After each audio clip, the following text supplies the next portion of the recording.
नमस्कार, मैं हूं आपके साथ आंचल तिवारी। आप देख रहे हैं इस वक्त हो गया है खबरों का। पश्चिम बंगाल में चुनावी बिसात बीत चुकी है।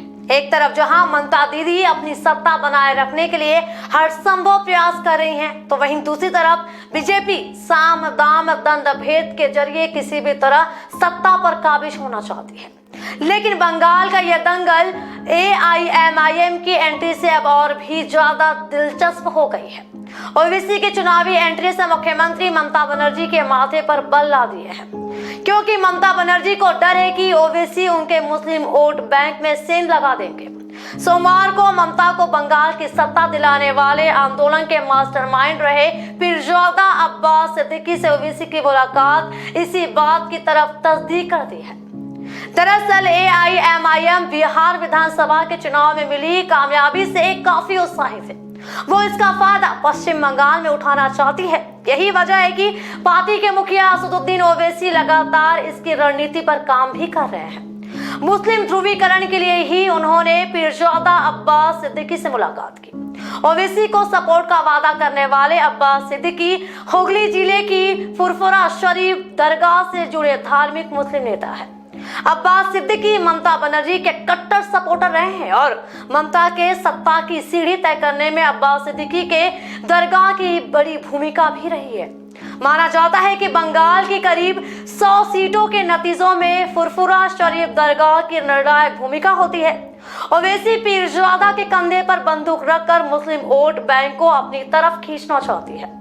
दरअसल पश्चिम बंगाल में मुसलमानों की आबादी करीब 28% है, जबकि देश में मुस्लिम समुदाय की जनसंख्या 14% है। यानी पश्चिम बंगाल में यह आंकड़ा राष्ट्रीय अनुपात की तुलना में दोगुना है।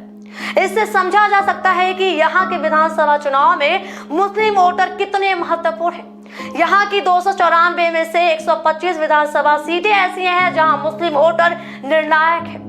ओवैसी को लगता है कि बिहार में 5 सीटें जीत लेने के बाद बंगाल के 28% आबादी में पहुंच बनाकर वो बंगाल में किंग मेकर बन सकते हैं।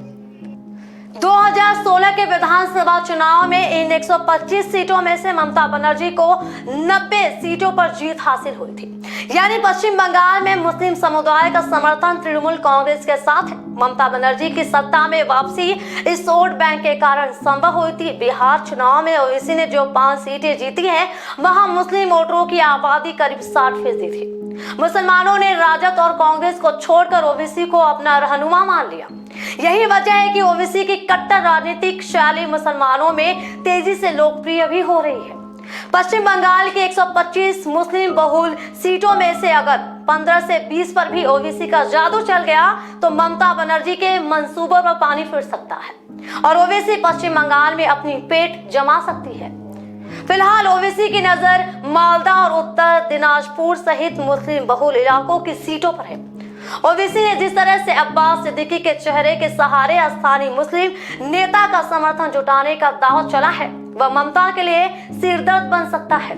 चुनाव से पहले दोनों अल्पसंख्यक नेताओं की मुलाकात क्या सियासी गुल खिलाती है, यह तो वक्त बताएगा। लेकिन फिलहाल TMC के लिए अब एक और नई चुनौती खड़ी हो गई है, जिसका उन्हें सामना भी करना पड़ेगा। तो ये थी हमारा आज की खास खबर। इसी तरह की पश्चिम बंगाल की खबरों के लिए बने रहिए HM न्यूज़ के साथ। तब तक ले नमस्कार।